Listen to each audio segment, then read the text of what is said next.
What is up, hotties? Welcome back to another episode of Stay Hot. I'm Blaiden Kirk, joined as always by my two favorite co-hosts of all time, Matthew Spawnhour and Theo Ash. And as we continue through the off season, we thought it would be a fun exercise to go back and redraft some previous NFL drafts, and we figured the best one to start with would be the most recent one, the 2025 NFL draft. Cam Ward went first overall. Will he go first overall again in this redraft? Make sure you stay tuned to find out. But before we get into it, boys, I wanted to pose a hypothetical that I've seen make its rounds on Twitter, and I assume you've seen it because I don't see anything.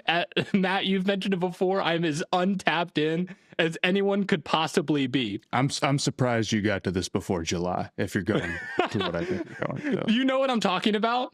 Is it the red button, blue button? It is. It is the red button. We're blue button over here. So if you are unfamiliar, if you're someone like me who has happened to, who tends to let things fly by them, the first person I think to tweet this out was someone, Tim Urban, and then Mr. Beast tweeted it out and it went super, super viral after that. But the premise is everyone in the world has to take a private vote by pressing a red or blue button.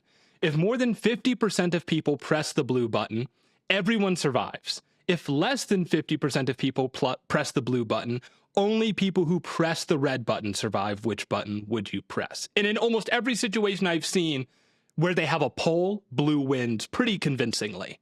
It wins by a decent number when there are no stakes on the line. It wins about 60 to 40. If it was real life, I'm guessing more people would pick self-preservation. I agree. But I'm a blue button guy. I've been trying to think about the argument for both, because I do feel like in a real situation, I would feel heavily inclined to press red, right? Mm-hmm. If there's actual stakes on the line.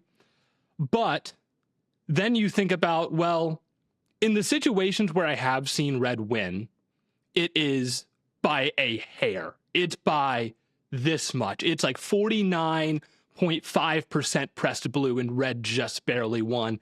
And I'm like, is that even a world worth living in at that point where half the population is just gone? Pressing blue is self-preservation. That's not pressing red is. Now, pressing blue is. Because pressing red, you're opening up the potential for the biggest change in human history. Sure. So pressing blue is preserving. No, come on. Pressing blue, if you're pressing red, you're pressing for real change. If you're pressing blue, it's same old, same old. That's what you're voting for when you press blue. Let's just keep blue, we got a good thing going. Let's keep it going. That's what you're voting for when you press blue. Pressing red is chaos. Pressing red is voting for absolute chaos. The argument that red always makes is like, well, if everyone just presses red, then nothing changes. Right. That's a terrible argument. It is. A billion people. There will someone's going to press blue. Right. I mean, hold on. I just disagree with you, Theo, straight up. Yeah, society would fall into chaos if anywhere close to half of the people died, or who knows what the actual number would be in a real experiment, right? I think blue would have a decent chance of losing, I'm not going to lie. But maybe it works in the other way, where if there were real lives on the line, more people would press blue, or some people would go from red to blue. I don't know. My thought is, though, if you press blue, there's a chance that you die, and if you press red, there isn't. Red is definitely self-preservation. Red is saying that if you press blue, it's on you. I don't want to risk myself. Yeah. And it's your responsibility to pick correctly. Blue is saying that there is a 100% guarantee that there is irrational actors if 8 billion people are pressing a button. And there is a 100% guarantee that there is a good portion of the population, whatever you want to make that out to be, 20, 30%, whatever, that will press blue guaranteed to try to save irrational actors. And therefore, my decision really is, do I save myself or do I put myself on the line to try to save everybody? Yeah. And I think it's easy to say when there's no stakes, and I'll say, oh yeah, I'll pick blue. Of course I'll pick blue. But I agree with you, Blade. In a world where more than 50% of, or I guess maybe around 50%. It would be less than 50%. But a world where almost everybody, not everybody, where half of people die and it's all red button pressers left. Like, yeah, man. I mean, I shudder to think what the demographic would be. I get the case for red. I just think like I think red would sacrificing yourself. I think red would actually end up winning in an overwhelming favorite. I kind of think so too. Because you would communicate with your friends and loved ones and be like, you're picking red, right? But I think that's against the spirit of the question. I think the spirit of the question is like you wake up and everybody does that and you don't get a chance to talk about it before. It's got to be private. Because if you're allowed to have a conversation beforehand, then that really changes the dynamics. You know what I mean? My thought is like, if you had a kid, like a 1-year-old, like what are the odds that 1-year-old just like randomly presses blue? Right. And so they're you have to press blue in that scenario, right? I mean, a ton of kids would do it just trying to do the right thing. Okay, you got to be 18 to vote on this. It says everyone in the world. That includes infants. That includes 98-year-olds. Like that's everyone. I don't know. I think you have to like be old enough to understand the question at least, but not necessarily old enough to be a rational actor and responsible for your own actions. So like a literal baby, I'm talking like a 6-month-old, I think that's fair to be like, well, that doesn't count. But a 7-year-old, yeah, I kind of think that they do count. You know what I'm saying? But regardless, they're bringing it in. This is what you got to do at lunch in elementary school is vote right. Fate of the world. But here's the thing. I feel like it's kind of irrelevant because the idea is, well, if you take out infants, maybe that gets rid of the irrational actors, like the truly just random button pressers, right? Yeah. But there would still be irrational actors regardless. Absolutely. And because of that, then it becomes rational to pick blue. So it's only totally rational to pick red every single time if everybody is like thinking that same, is assuming that everyone else will think that way, which isn't the correct assumption, I guess. I don't know. Yeah. The real question is, what is the sports equivalent of this? Well, somewhere along the line of trading away a pick that you have a 50% chance of keeping based off of the lottery, like the Pacers didn't at landing at 5, and then tweeting, shout out to Kevin Pritchard, GM of the Pacers, who then got on Twitter and said, honestly, I thought we were due, and I thought we had that in the bag. Real shit, dude. They're gonna crap on you for that, but being due is a powerful force, and you were right, man. It's been a minute since you guys have gotten a huge break. It's just a shame that Adam Silver doesn't have any sort of mechanism in place to allow you guys to chase your losses, right? They should be allowed to trade, their first round pick or something for like a 20% chance at a really helpful role player that's out of their price range. So Matt, it's been a rough stretch for you. The college football playoffs keep expanding, and the lottery changed. Like, the playoff expansion is incredibly frustrating for the same reasons that it's always been. Yes. Maybe I'll make a video about it this summer, but probably not because I always say that. But it's always a banger. Like every single, it's free content. The lottery is annoying, but honestly, the Hornets are at least decent now, so hopefully it won't be too big of a deal. It's actually good for the Hornets next year with the Mavs pick potentially, and everybody really hates it, which kind of helps. Okay. Yeah. Well, what was the situation with the Pacers again? So if they got the 6th overall pick in the draft, would that have gone to the Clippers too? Yes. So the way that it worked is if they got the 4th overall pick, it would have been their pick. Right. So it was both top 4 protected and 10 through 30 protected. So when they made that trade, they basically said, if we end up hitting in the lottery and moving up or staying put, depending on how low you are, but landing in the top 4, which is the lottery picks, we get to keep it and it turns into a 2029 unprotected. If we're one of those worst teams, but instead we lose, we fall, or we just don't hit in the lottery, because this was made at the deadline, so we didn't know the Pacers' exact position at the time. We did know they were horrible. We did know they were horrible, yes. But it was protected 10 through 30 as well, so the Pacers then couldn't try to play themselves out of that territory. So when we got to the draft, it was like either they're going to give up the 2029 unprotected, or it's going to be 5 through 9. And it ended up being 5 through 9 because they didn't hit on the lottery, which is especially in this draft class, brutal. It's very expensive for Zubac. Yes, I like Zubac, but it is crazy expensive. I did a NFL draft lottery simulation after the NBA one in honor of the NBA lottery, but I did next year's lottery rules just to see what it would spit out with me with the NFL picks. If there was an NFL lottery with the NBA's new rules, at least in my roll of the dice, the Ravens got the 2nd overall pick and the Jets got the 13th overall pick. It's nasty. Well, so were you just looking at the bottom 16 teams then? Bottom 16 teams. I found a website where you could give guys ping pong balls, and so I gave them all the right amount of ping pong balls. Raiders still ended up with the 1st overall pick, which is really... What are the odds? What are the Pretty odds? low odds. 5%. 4%. Right. Yeah, they're exactly that. I will say the Jets actually would have gotten the 12th pick. You can't go to 13. That's the one caveat, is that there is a floor for teams that are in the relegation zone, but it is like very, very low.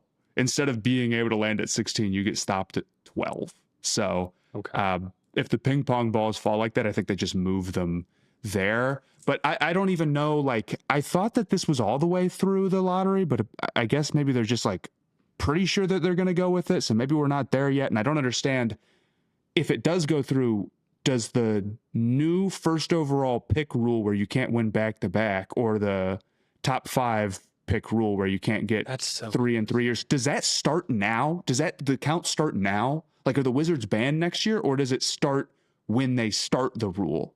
I don't know. It has to start. I feel like it should start. I feel like it should start now. I feel like if the Wizards would be banned from getting the 1st overall pick next year because if you can't get the first, there's no time like the present to enforce the rule of no 2 first overall picks in a row. So, like, why? How do you feel? That feels so arbitrary to me.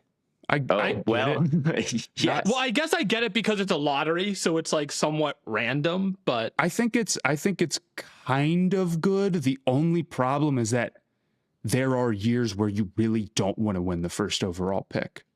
Wait, what? Yeah, like the Ricochet year, there's years where the 1st overall pick is really rough, and it's potentially possible that you could say, I would like to be able to win it next year when there is like a top end prospect. And there is plenty of seasons where there's that type of outlook. Now, maybe that's a very rare circumstance, and it's possible that, like, it's just so dang hard to win the 1st overall anyway. You're like, I'll take it whenever I can get it. But man, there'd be some seasons where I would be kind of sick that I wouldn't have any chance to win a top guy, because there are weak drafts like that. I don't know. I don't love the rules. No, we had a whole Patreon episode on. We did. Actually, posted something on the. I posted a Patreon preview. If you would like to see us talk about this more, you can do it on YouTube. And if you really love that so much, then you can go to the Patreon and see more NBA stuff, NFL stuff, advice line stuff, all sorts of good stuff. I do kind of wish that the NFL lottery was real now, just because I'd like to see Blaiden's reaction if the Ravens missed the playoffs by a kick and then got the 2nd overall pick and the Browns got the 10th overall pick while being horrible, like what happened in my simulation. Your misfortune made me pro lottery. It would have been cinema to watch the Browns inevitably fall to 12th or whatever in the back. And here's the thing: is one total game. in some world, we probably deserve it. You guys really don't. But if we were back in high school, dude, speech class would have been so fire the day after the Browns dropped. Dude, when I bet the whole football team that the Browns wouldn't go 0-16, and then they did. You bet they wouldn't start 0-8, and I bet they wouldn't start 0-8, and then I don't. They wouldn't lose the next 8, and they did. Ouch. Yeah. I knew about that bet.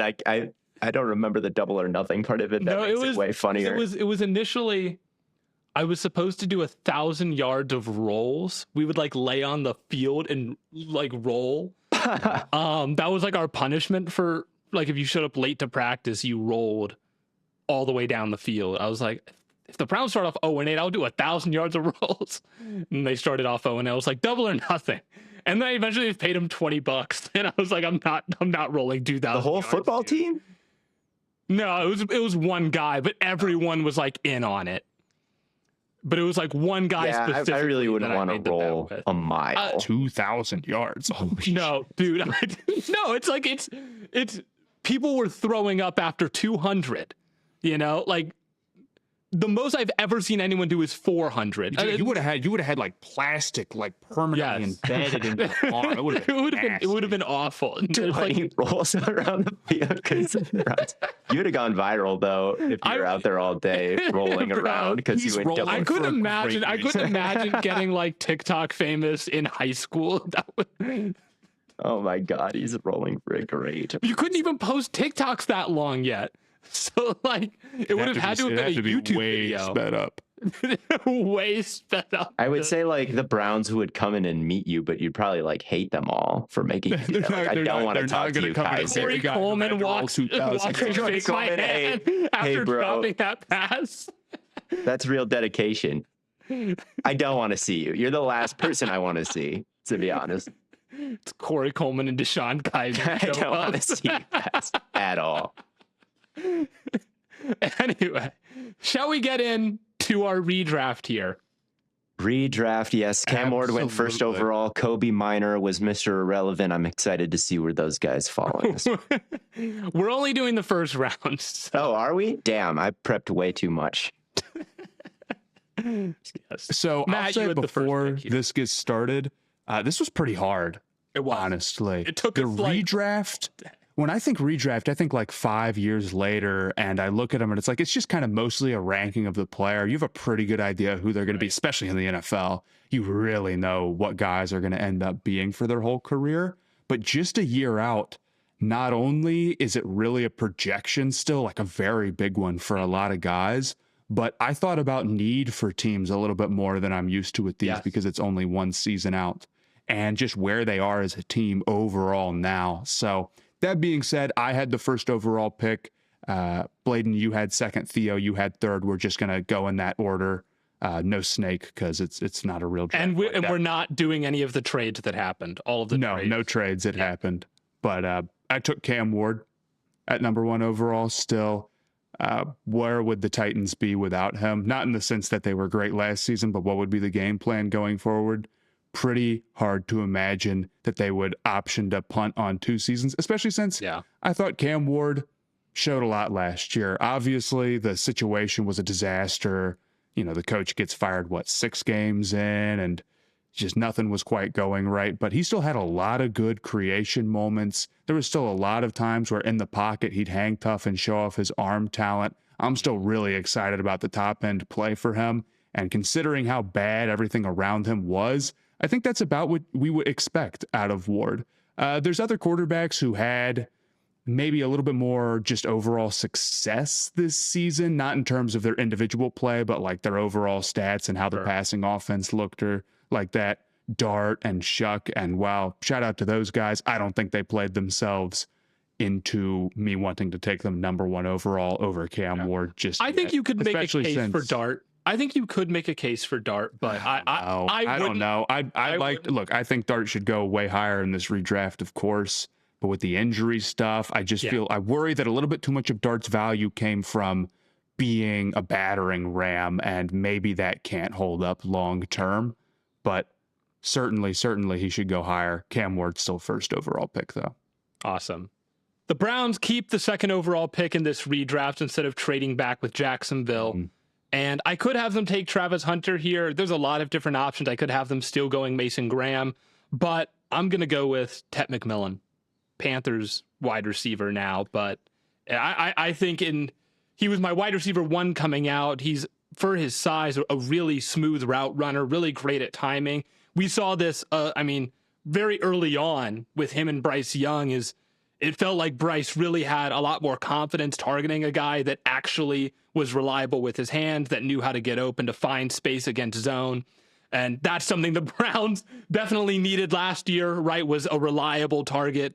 And so I feel like Tet gives them that. And the Browns didn't take a lot of offense last year in the draft. So if you think that Dart is in the conversation with Ward for the first overall pick, why wouldn't you take him at 2 overall? That's my question. Well, I think you can make a case. I'm not going to. I'm not that high on Dart. That's true, but if you think you can, I guess, if you think you can make a case, I think you can make a case. I mean, the Browns are going to be going 2 years in a row now, basically, with no quarterback. That's what you kind of decide when you make this play. I did think about Dart. I did think about Shuck.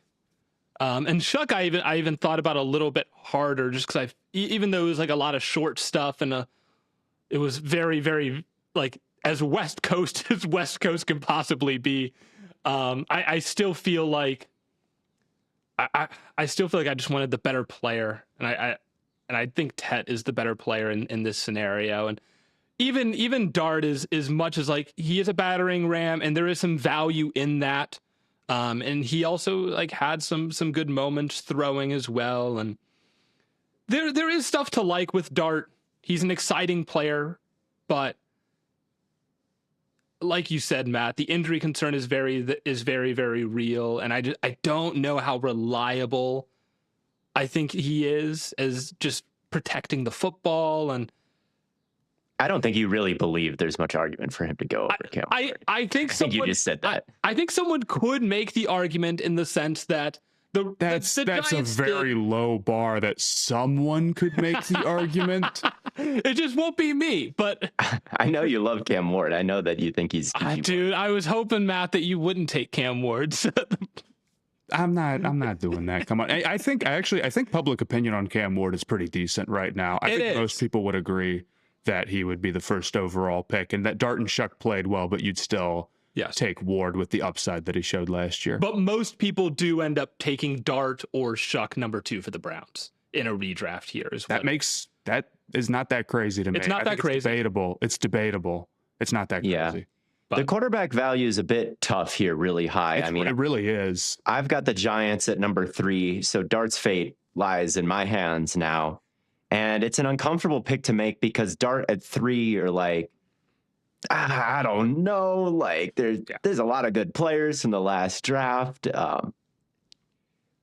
But at the same time, are they good enough to take them over someone who is a quarterback who's shown any kind of promise, like, Abdul Carter or Genty or Loveland or whoever it is? Like, are they really the guy that you put Dart on the shelf for after he did lead all rookie quarterbacks in EPA per play, after he did have some, big time prime performances versus the Eagles? He did make some great throws last year on the move. He had some great scrambles as well. Like he can make things happen for sure. So I did end up going with Jackson Dart. It's tough value, but I just think that overall he's such a strong runner. And I think he had enough moments with ball placement and enough moments to make me and enough production really to make me think like, why are we not going forward with this for another year? Why are we putting this on the shelf for a tight end or Travis Hunter, who's like still pretty much an unknown going forward? I think I think Hunter is virtually a rookie to me almost. Yeah, right. Or Egbuka or one of these tackles. I just don't think anybody, if it was a bona fide superstar, like I was confident that they were going to get some massive second contract or something like that, then I would go with them over Dart. But I just don't think that that kind of stud exists in this class, especially with Tet McMillan off the board. So yeah, I also think like, if you're a fan base or if you're an organization, you want to believe that you made the right pick. If you're the Giants with Jackson Dart, you'd probably rather just go forward with that plan. If you're like, if all of a sudden this 2025 class has gone out the window, you'd probably in case of a tie, you'd like to bring in maybe the guy that you let go just because it fits into the rest of the roster construction. It fits into like what John Harbaugh might want to do going forward. So I stuck with Jackson Dart for the Giants and just took him higher. Yeah, I agree. I think I also would have taken Dart. I think I'm a little bit higher on some of the other guys than you. I feel pretty confident that some of these dudes are going to be getting huge second contracts, and that there are some guys where it's I do too. But it's not like Tyron Smith. It like is sitting out. There's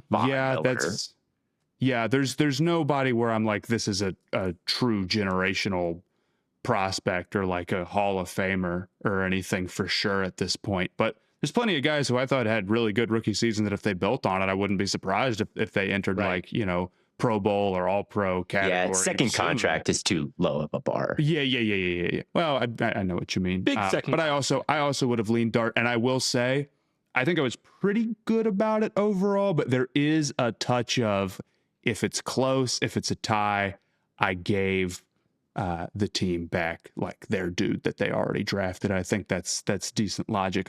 I have the Patriots at number 4, and this was a really interesting debate because as I started to think about it, there's something different about the Patriots than almost any other redraft you would do this high.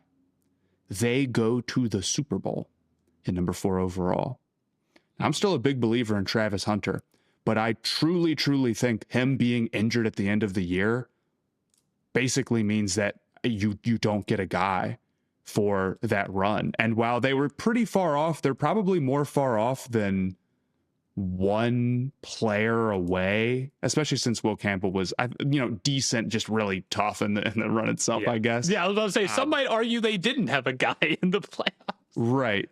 But it did factor in a little bit for me where it's like, if you had another stud and you gave like a little butterfly effect so we replay the game, I don't know. Their odds are still pretty tough against Seattle, but I factored it in some. Regardless, there's a lot of guys who I thought you could consider here. Either of the tackles, Banks or Mimbo, really showed out. And maybe that's the easy one. Campbell obviously has not only that terrible playoff run, but you worry long-term if he can stick outside because of the arm length and just his overall width.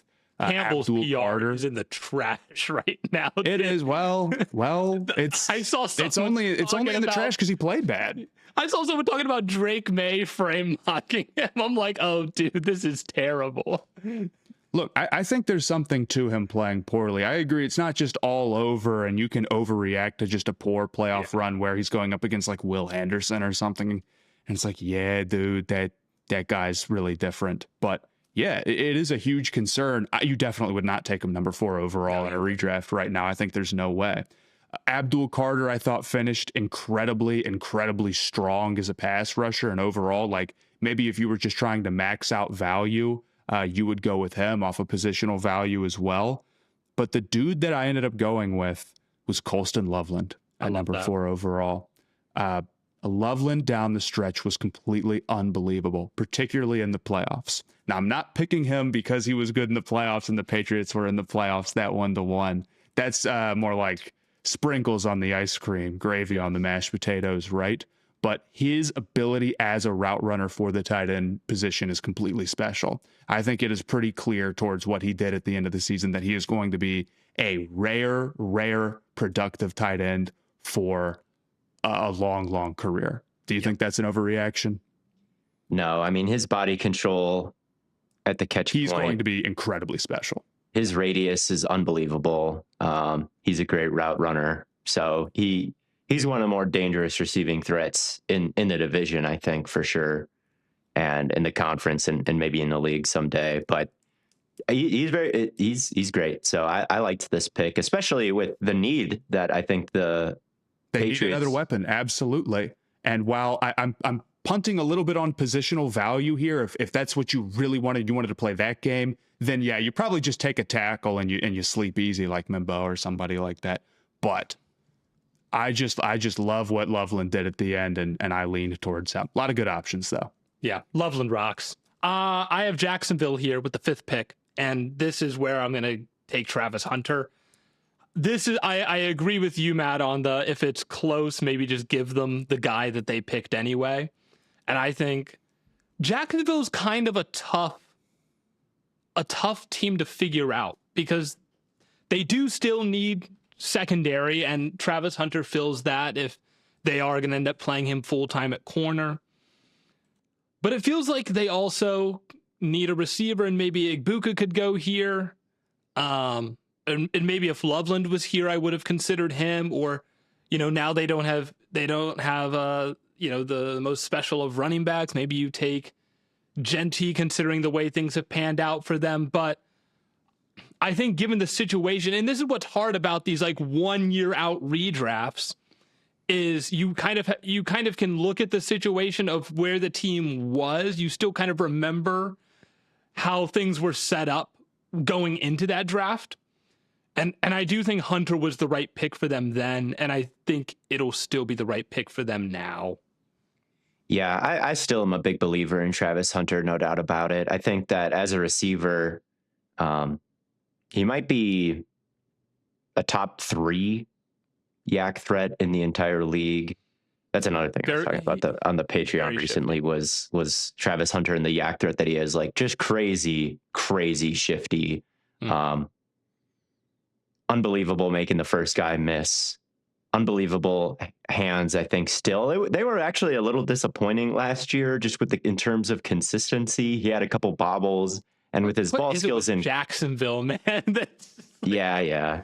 And in college, he just caught everything so well.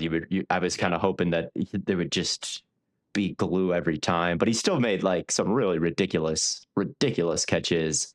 He was getting open deep pretty easily, and yeah, I just think that he can be a really productive receiver going forward, and still a productive corner too. Like I didn't think his tape was bad last year at all, and he still has a chance to be a complete unicorn, even though. Yeah, we haven't seen him play full time at both positions. Yeah, right? And that's the thing that made him so enticing in the first place. It's like I'm concerned that he's never going to be a full-time both way guy. I don't know if that's actually what he could get to. The fact that he didn't do it in year 1 isn't a good signal. It's not the end of the world, but it's not a good signal. Right. And if there is talk that they're going to move him to full-time corner, I mean, I think it's their bigger need. Like their cornerback room to me is really, really concerning. And so if I had to pick one for him to play full time, I probably would pick corner. And then if you have the option to occasionally have him out at receiver, I think that's fine as well. But I agree with Matt. It's going to be tough to see him. Just corner him or Delane. I might go with him still. I think that he has such, again, incredible ball skills for a wide receiver, and then you're putting that at corner. And I still think, especially in like trail coverage where he's mirroring a receiver's movements, he's very special. He's a little bit longer. He's definitely longer, and the ball skills are enticing for sure. He has Delane. I don't think you can beat what Delane was doing mirror-wise last year, though. I mean, I don't know, man. Travis Hunter, he had a rep against Tet in week 1 that just watching that again, all the memories, first game, but all the potential came flooding back to me. It's Ted's first game in the league. Hunter's had twice as many reps, man. I'm saying no, but like the way he like deals with the shake at the top of the route and stays in the hip pocket, knowing that he's got like ball skills that are basically just as good as Tet's are. Like, I still think Travis Hunter, I know, is a disappointing rookie year because they traded up a first rounder to get him and then spent the second overall pick on him, right? You're expecting the sun and the moon and the stars, and it wasn't that. But he's been dinged. He's fallen. But I still think that the potential's fine for top 5. I really do. I'm not freaking out about Travis Hunter yet. That brings it to you. That brings it to me. This was a really tough one for the Raiders, but I am still going to go with Ashton Genty. It's tough because, Abdul Carter didn't quite have the sacks, but did have the pressure rate. There's a couple other edges that I like that we'll get to. I really did think about them, but with Genty, I still see, when I turn on the tape, some ridiculous ability between the tackles. I think his ability to blend like lateral cuts with gaining ground downhill and converting that speed to power right through an MF's face is all still there, combined with the ability to shift in a tight quarter and make you miss. That Houston game he played at the end of the year is like special tape. The vision, the elusiveness, the pile that he pushes forward. It takes like half Houston's roster to bring him down. And it's not a ton of guys. Like, I worry about the run defense with guys like Carter. I worry about maybe some of the twitchy high end bend with like a Jalen Walker, Egbuka. He's not a difference maker, I think, as a blocker, and kind of trailed off at the end of the season. Membu and Banks are really good tackles, but I think both of them still aren't, they weren't, all pro year one, and neither did they turn their teams around quite or anything like that. It's not like drafting Membu like flipped the Jets into the contender, while taking Genty like sunk the Raiders. They both sucked. They were the first and second overall pick in the draft. So I'm not convinced that a single tackle fixes your issues any more than a single running back in this case. It's not like I guess I could take Shuck, but the way it worked out, the Raiders, I was thinking about it like, well, the Raiders have Mendoza now. Yeah. So I stuck with Genty here. I just think he's still a really, really elusive, talented runner of the football, with a bright future ahead of him, as the Raiders start to go. Shock. And when you didn't, I figured, I was like, okay, he's probably thinking Mendoza is still going to be. Yeah. So what do you guys think?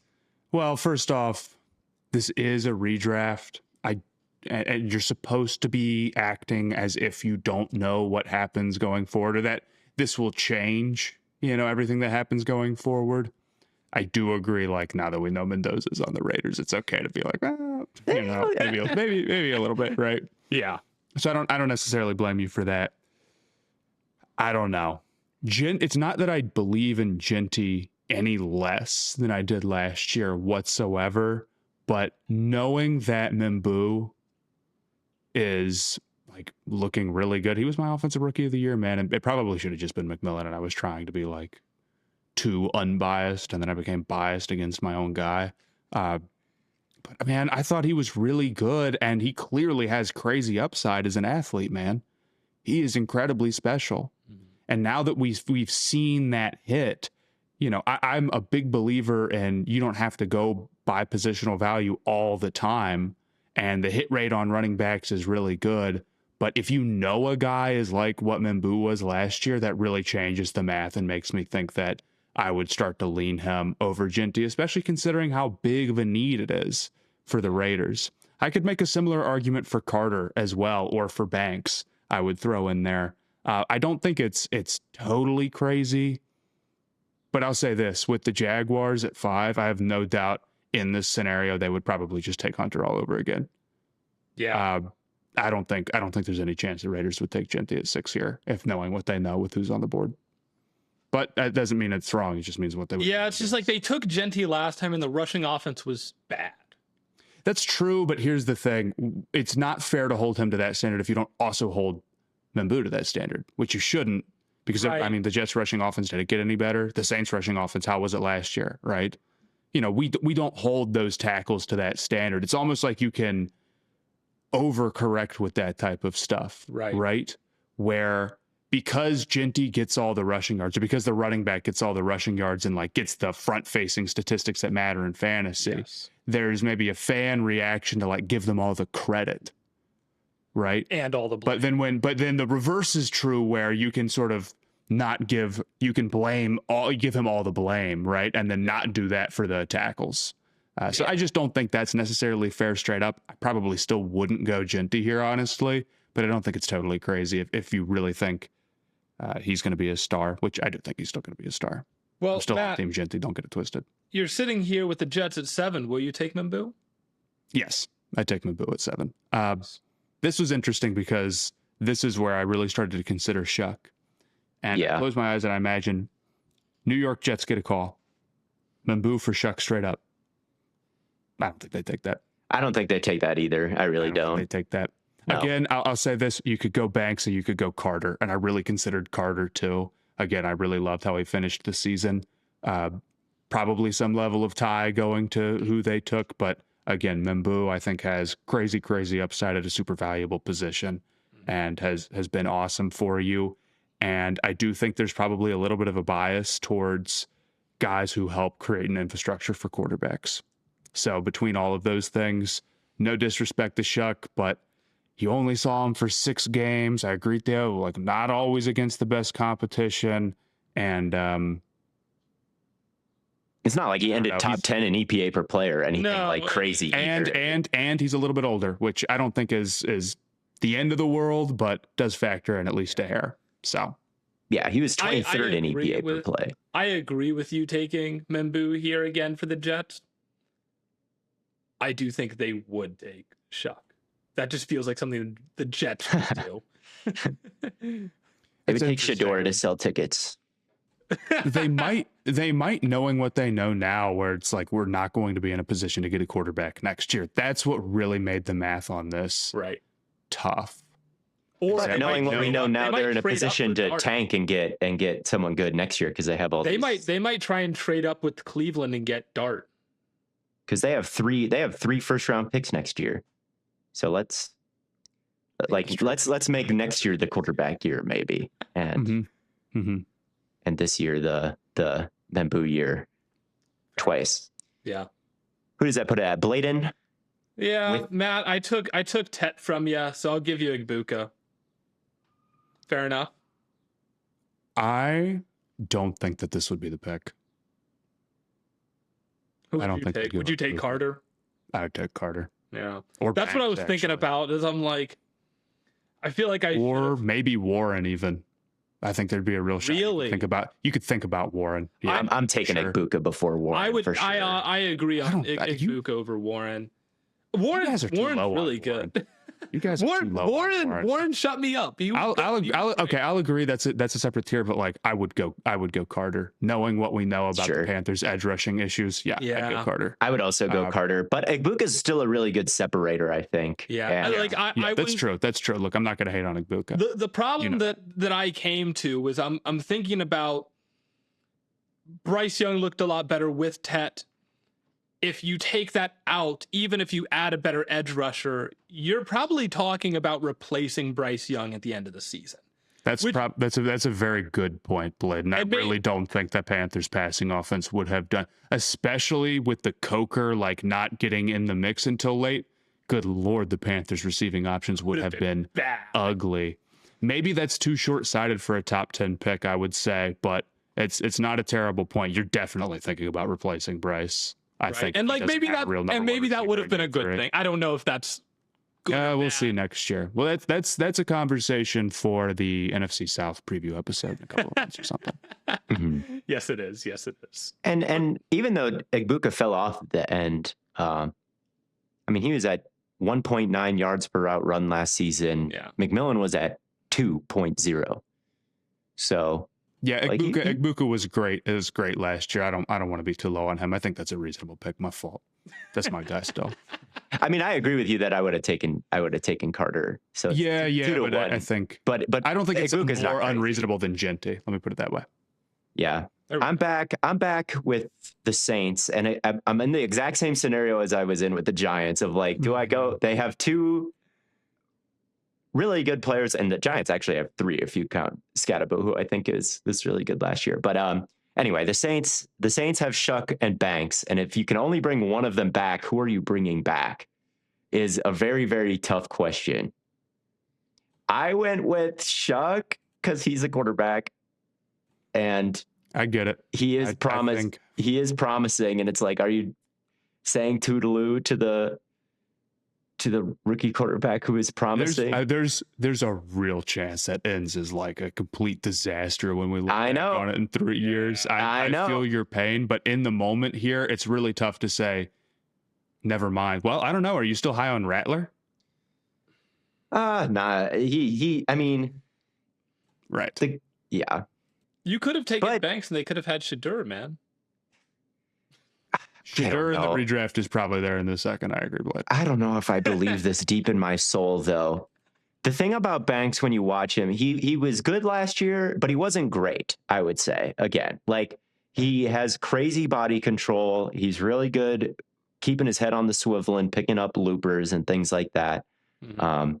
He's got great strength and recovery, but the arms are short. He does let people into his frame pretty consistently. He needs to work on his punch a bunch, and he is prone to. They put him on an island, and they made his assignment hard, which I like. But it's not like he played at an all-pro level. And you could knock his punch down, get around the outside shoulder. You could stab him and stun him early, and then get around him that way. Like, if he was a great tackle for year one, I would take him over Shuck, no problem. But I think he was merely a good one, which is great that they have both. So this in reality, it's not really a problem that they have to decide on.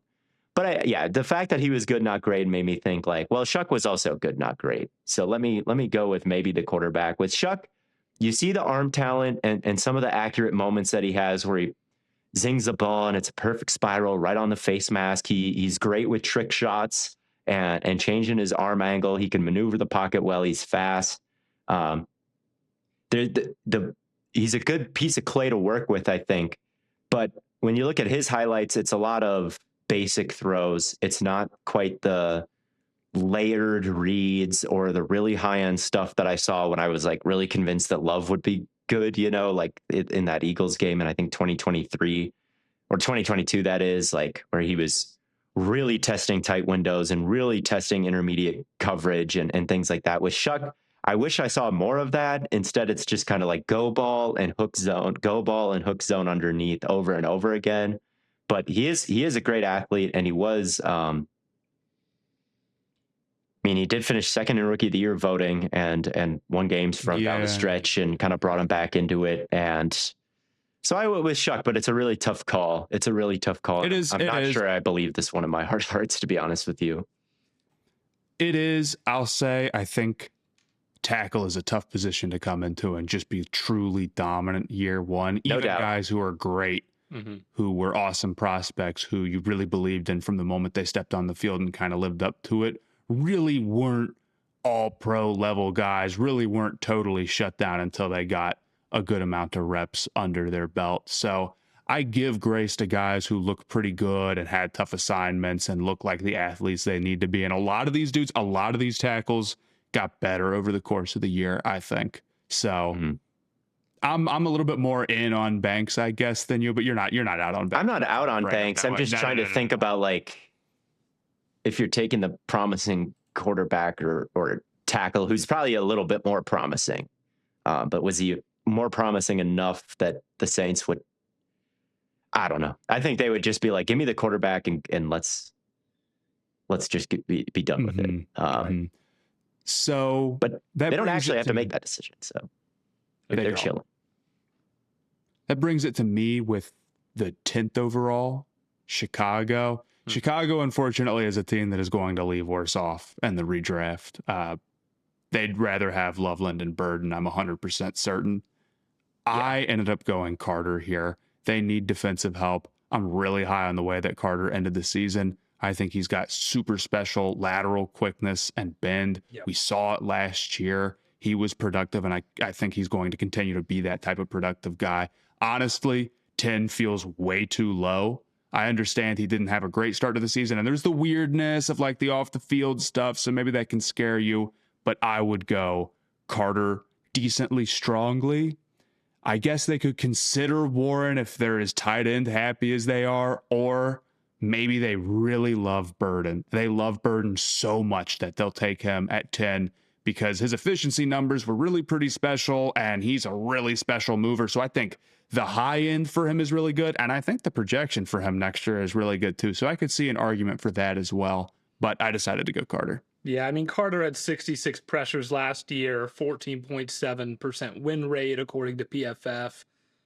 Like, he was really productive, even if the sack numbers weren't necessarily eye-popping. He was still creating disruption and getting into the backfield very quickly. So I think it's a perfectly fair point. And the Bears are another team that could use high-level pass rush. It's not like it's a redundant selection for them and just taking beef. Sure. The only thing is that edge rusher might be their biggest need right now. Right, Yeah. like another big guy or another big defensive playmaker. It's easy to get on board with that. But then in this world, when they're not getting Loveland and they're not getting Burden, then actually they it's really the same thing with the Panthers, right? Yeah. yeah. But I just took Carter here. I'm tired of saying, well, I would think right. You don't want to let him fall. I would take Carter too. I mean, when you got Caleb Williams and him looking the way that he's looking, like the passing offense will maybe figure itself out with second round picks and free agents. But the pass rush, there's no such Band-Aid. Right. There's no, it's not like they got two Sauce Gardners back there or anything like that either. Like they need speed in their pass rush, and Abdul Carter's really, really fast. Yes, absolutely he is. Before we get into pick number 11 here, we've got San Francisco coming up. I want to shout out our good friends over at GLD. You know, every guy has that go-to piece in their rotation, whether it's a hoodie that always works or the shoes you wear with everything, or a go-to jacket that constantly pulls an outfit together. But a lot of people are missing that last piece of the equation, and that's jewelry. All right, that's why we're big fans of GLD over here. We've got, we've got some pieces coming in the mail here pretty soon, and we're really excited about those. Just stuff to throw on automatically every day. And, when you actually hold it, you can feel the quality. I do have some GLD that I bought a while ago just because I wanted a nice little gold chain, to complete my turtleneck fit. It really does look really nice. And they've got everything too. It's not just, you think about GLD, you think about chains, but they also have pendants, bracelets, watches, and they even have official NFL collabs. So you can get pendants for every NFL team. Plus, they have over 2 million customers and 50,000 5-star reviews with people like Justin Bieber, Micah Parsons, Malik Neighbors, and ASAP Rocky, all wearing GLD. Work hard and change the game. For a limited time only, new customers are getting an insane deal. You can use the code STAYHOT and get 40% off at GLD.com. That's 40% off with code STAYHOT at GLD.com. And after you purchase the last where you heard about them, please support us and tell them you heard about them over at Stay Hot. But also be aware that you need something else to go with this great outfit that you're swinging together. And that's why you need to also check out our good friends over at Quince. They've got reliable pieces that are easy, comfortable, and still look put together without having to think too hard about it. They've got that premium feel, fits are clean, everything just works well together. And they really have all the staples you want for spring. 100% European linen shirts and shorts starting at $34, lightweight and breathable, but still polished enough to wear out. Their 100% Pima cotton tees are ridiculously soft too, and the pants hit the perfect balance where they're relaxed and comfortable, but still look sharp. And what's really surprising is the quality for the price. Everything is 50 to 80% less than similar brands because Quince works directly with these ethical factories and cuts out the middlemen, so you're getting premium materials without paying for the markup. Go ahead and refresh your daily luxury with things that you're actually going to use. Head to quince.com/stayhot for free shipping on your order and 365-day returns, now available in Canada too. That's QUINCE.com/stayhot for free shipping and 365-day returns. Quince.com/stayhot. I've got the 49ers here, and in the real draft, they took Michael Williams, but I'm going to take another guy who I think has fallen a little bit too far, and that's Mason Graham. Mason Graham was another defensive lineman who didn't have a ton of sack production, but he led all rookie defensive linemen in total pressures. He had a 9% win rate. He was fourth among all rookies in total pressures, behind, of course, only like the edge rushers that were in the class as well. And he was really creating a lot of disruption, a big piece. Him and Schlesinger were big pieces for why Garrett was able to break the sack record. You need other guys on that defensive line who are able to create some havoc. And Mason Graham was a guy where a lot of times on those Garrett sacks, you would see Graham in there as well, close to the quarterback, drawing bodies, drawing double teams possibly sometimes. So I'm a big fan of Mason Graham. I think he was a really good pick for Cleveland. And I think here at 11 for the Niners, I think he would be a good selection as well. Yeah, I mean, with Jim Schwartz and the way he wants to get pressure, he's very precise with what he draws up, and someone goes first to take away a escape lane or to move a quarterback left or right, and just because someone's not getting a sack doesn't mean they didn't play their role in the context of the overall structure of the rush. And to get anybody to 23 sacks, you need everybody to kind of play their part in the overall pass rush plan. And Mason Graham, very quick, hard to kind of stay with him. I didn't watch too many Cleveland games, so I don't have too much opinion on him right now, but I can see just thinking about him at Michigan, like how he could be very useful to Jim Schwartz. And I believe what you're saying about when you watch a Garrett sack, that Mason Graham, had a big part to play and get into the spot. But he was also kind of an underrated run defender, I thought too. He had 27 run stops according to PFF, which was only behind Carson Schwessinger among rookies. But that is the thing, is I have the Cowboys with the next pick, and I pointed to the heavens when I saw you take Graham instead of the D-Roy Schwessinger. Yeah. Who I took with the immediate next pick, because Carson Schwessinger, I knew you were going to, was perhaps the better Browns rookie defender, and you're taking Graham first, which is what I would critique that pick about. Because you're letting the Cowboys off the hook here. Blaiden, what's the logic behind that? Well, I just didn't feel like they needed a linebacker. And honestly, there were for some of these teams, Matt, you mentioned if you were close between guys, you would. But the Browns picked both these guys. The Browns picked both these guys. Here's what it truly is. Well, my point was going to be that there were some picks where I wanted to do something. I didn't want to pick the player they took, but I wanted to accomplish a similar vision.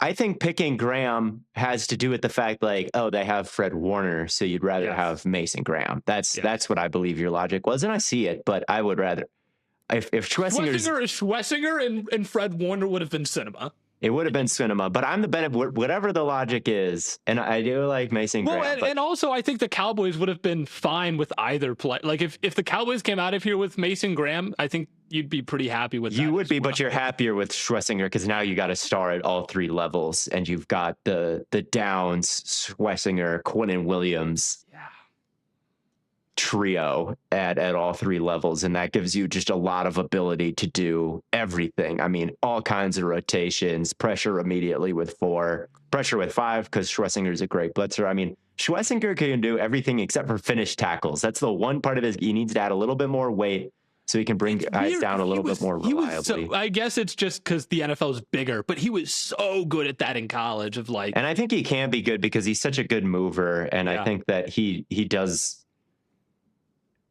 is so good in space that he's going to get there with the open field tackling. I just think he needs to be a bit more seasoned and maybe put on a little bit more weight. But overall, he can afford to. He's so explosive already.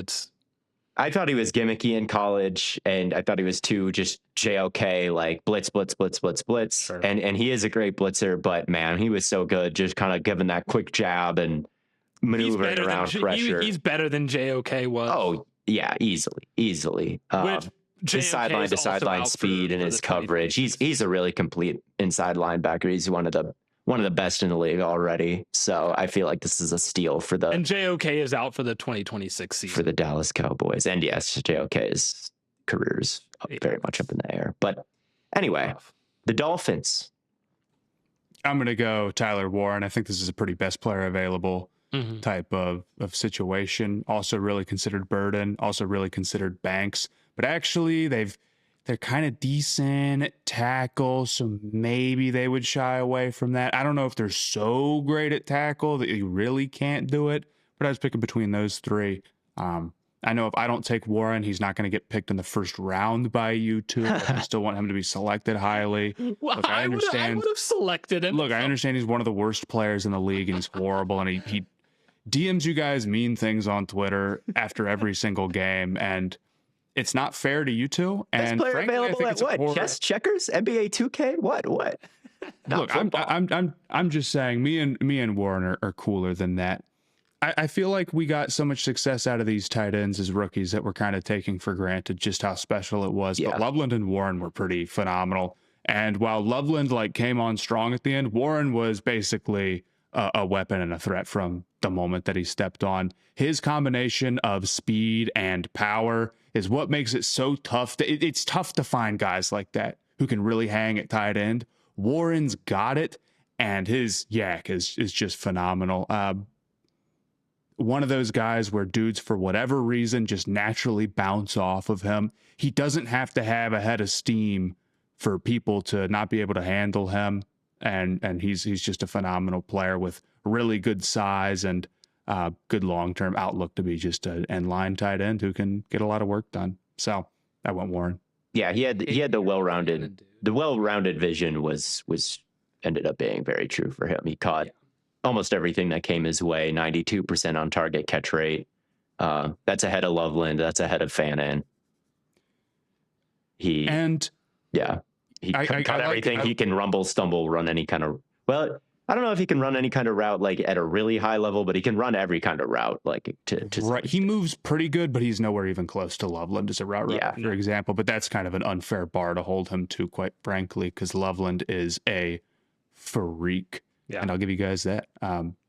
Not that I was low on Loveland, but I had Warren above him. So you hate Fannin though. I'm still taking Fannin ahead of Warren. We had this big debate ahead of the draft. I'm still team Fannin.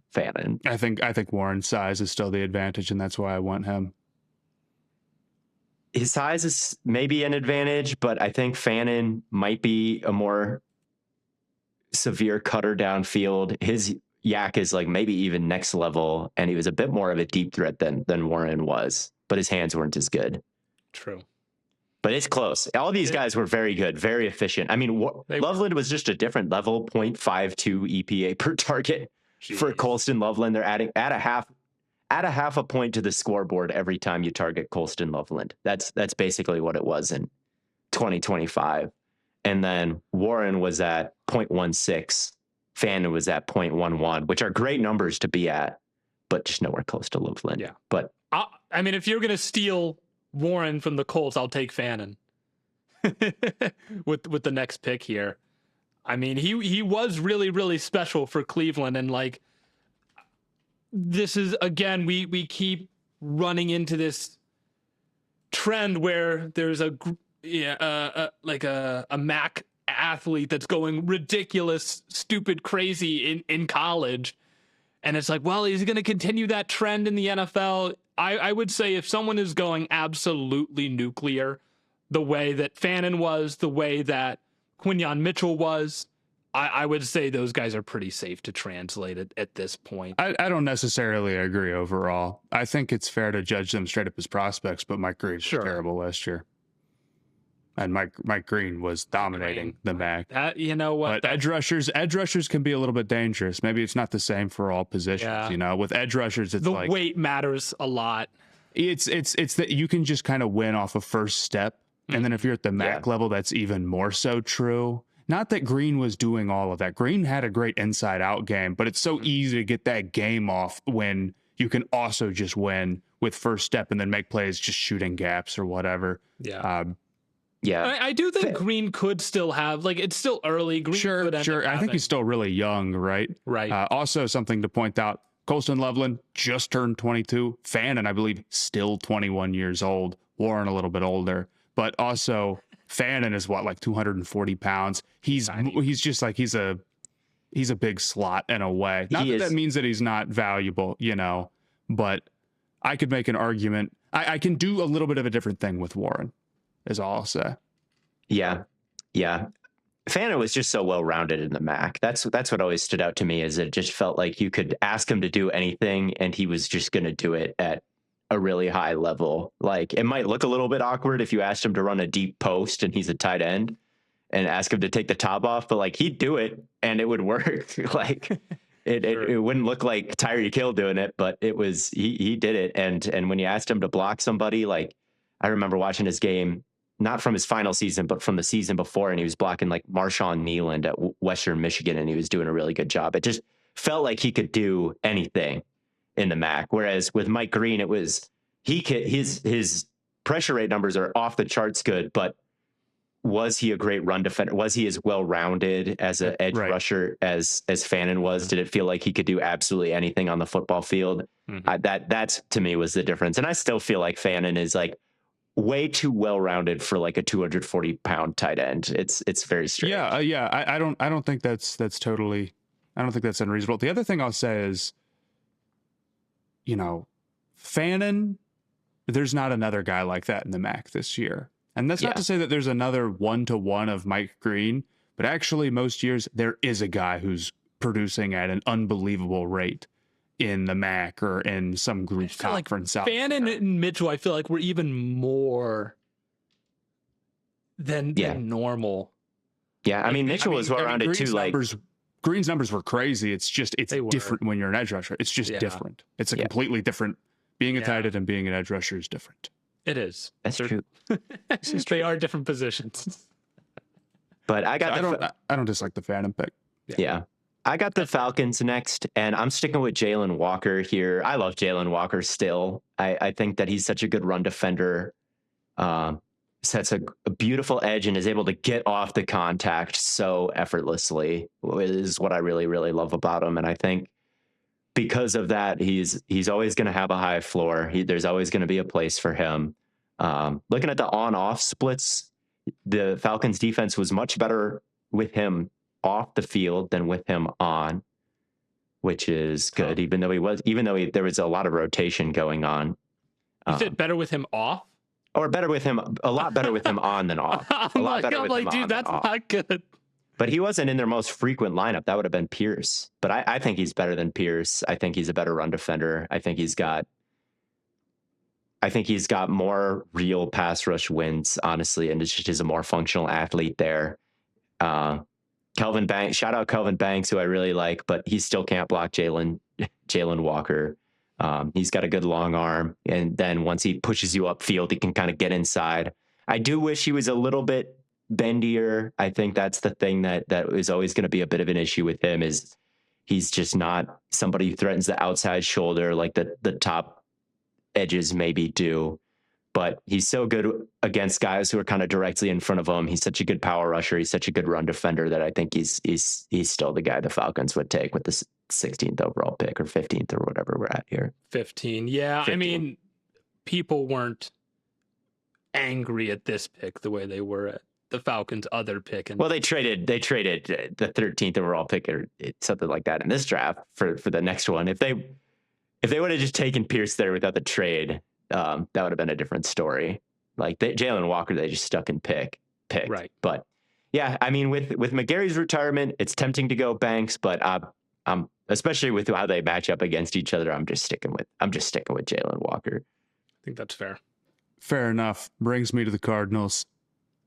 Again, thinking Burden, but I'll go Banks, especially knowing how badly they want to fill the other tackle spot. This kind of seems like an easy one. Again, you get to create some infrastructure for a quarterback somewhere down the road, or maybe Beck ends up being the guy, or who knows. But I think Banks is a better player than this. I don't think he would fall to 16 in I don't know. I don't know if we've picked like anyone too crazy over him, but I'm really high on him. Me too. It's great. This is the easiest pick in the draft. This is a super, super easy pick for me, outside of the fact that I think there's a real chance we look back on this in a year and we say Burden at the end of the season was really great. He's going to have a bigger role and a good offense. He's clearly got the physical tools, and the efficiency was good for him. He hasn't proven it quite as much, but I was really, really thinking about him too, and the Cardinals could totally do it. And that would also help a quarterback, but I went Banks here. Yeah, I mean, it's probably best player available. Yeah, Burden's good, but it's a small sample size, and they have Wilson and MHJ and McBride and Love now. Like, I think they're good on skill position players, and just give them Calvin Banks. Kelvin Banks. Yeah, it's easy. Cool. I'm sitting here with 17, the Cincinnati Bengals, and we've talked really all offseason about how they need a downhill player. And I figure they can take Nick Eamon-Wari, who gives them a ton of range and versatility, as well as that downhill presence. It's something that their secondary has really struggled with.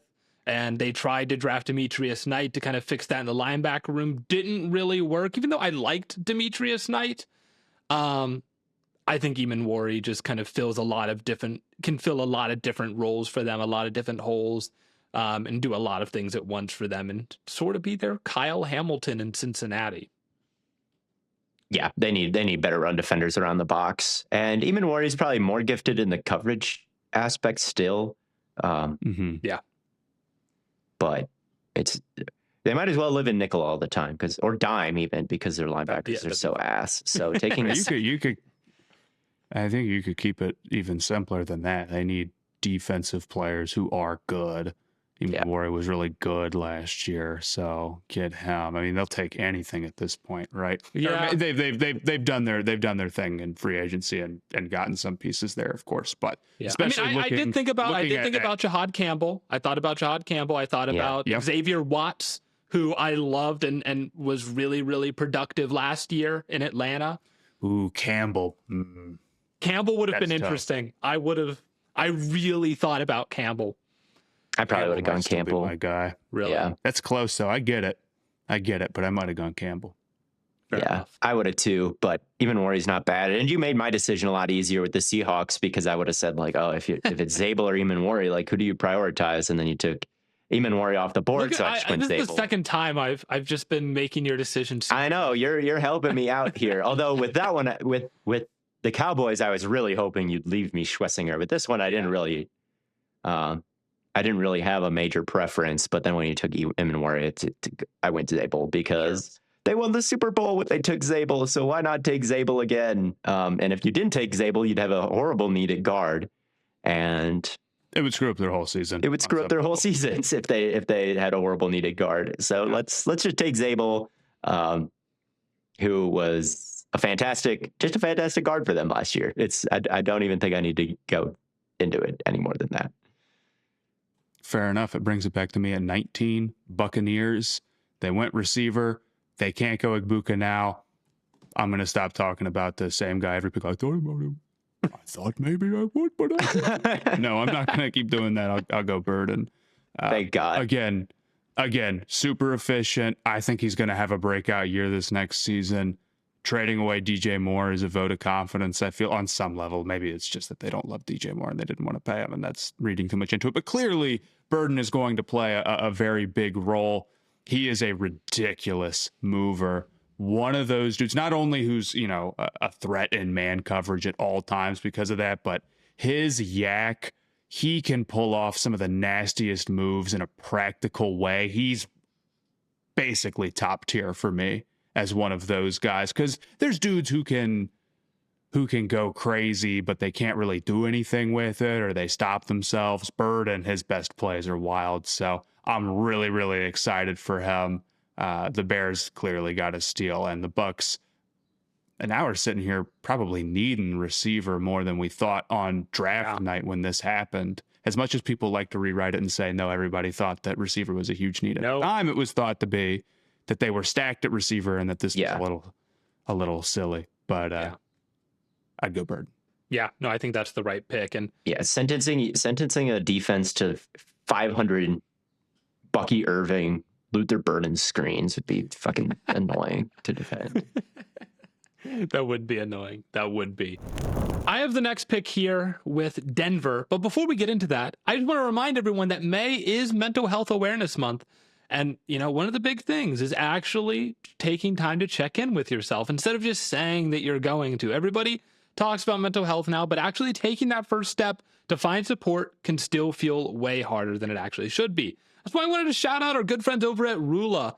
A lot of online therapy options still don't accept insurance, which is crazy. So people end up paying insane out-of-pocket costs or just putting it off entirely. But Rula partners with over 120 insurance plans, and patients typically pay around $15 per session, which is, that's less than I pay for physical therapy when using insurance. And that's therapy from licensed professionals at a price that actually feels accessible. And what's cool about Rula is that they actually help match you with a therapist who actually fits what you need. They work with a network of over 23,000 therapists and psychiatrists nationwide, and appointments can be available as soon as tomorrow. They also support you throughout the process, from finding the right provider to helping you track your progress over time. And honestly, that's the important part. Mental health is one of those things that's really easy to push aside when life gets busy, but taking care of yourself matters just as much as anything else. This Mental Health Awareness Month, don't just think about your mental health, actually take the step to take care of it. Visit Rula.com/stayhot to get started. That's RULA.com/stayhot. You deserve mental health care that works for you, not against your budget. Again, that's Rula.com/stayhot to get started today. I've also been trying to get out and do more stuff lately instead of just sitting at home all the time. Now, obviously, it's hard for me because I tore my ACL and I'm trying to recover from that. But my physical therapist want me out and about, you know? And honestly, there's so many good events coming up right now. The MLB season's rolling. NBA and NHL playoffs are getting crazy, and the NFL schedule's about to drop.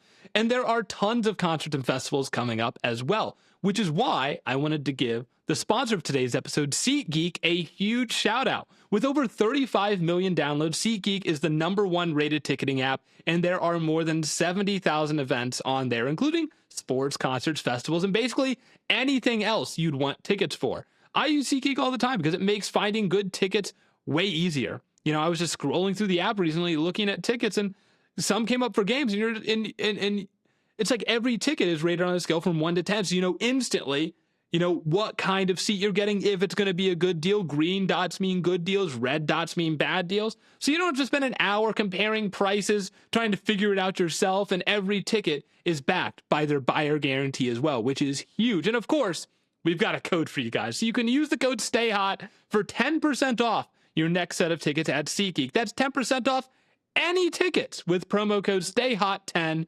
Make sure you click the link in the description to download the app and have the code automatically added to your account so you can use it later. Thank you, SeatGeek. And I think I messed it up the first time, but just a reminder, the code is STAYHOT10, all one sequence. And with the 20th pick here for the Denver Broncos, I'm going to take Xavier Watts. He's probably my best player available at this point. And the Broncos were kind of a hard pick for me to figure out. Last time they went with Barron, and I don't really feel like he was that impactful of a player for them last year. I mean, he's hardly in their plans anymore. I mean, they brought back McMillan. They got their two outside corners figured out. Like, they don't really need That's him. the thing is, I'm like, and there are, well, here's the thing is, there are some people that are still believing like, well, he could play outside. I just don't want to bank on that at this point. I think Watts was just so productive last year, and he's got great instincts, and he always is around the football. He can be he's another guy that can be down low, and he can be rotational. He can kind of play all over as like a slot guy as well as being a deep safety. And that's kind of what we saw from him in Atlanta. Is he has the range to kind of play all over and do a lot of different things. And so I think that would be a big add for the Broncos defense, because I think that's what they were trying to get with Barron, and it just didn't quite manifest the way they wanted it to. Yeah. Did you think running back at all? What, like Judkins? Scatterbo. Or Hampton? Yeah. Any of those three guys? Yeah. Yeah. I'm not saying I totally disagree with you. I think Watts is a really good player.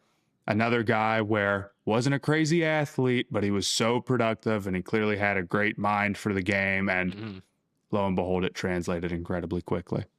Yeah, I really didn't think about running back too much for them, I guess because they just took one that I'm kind of excited about.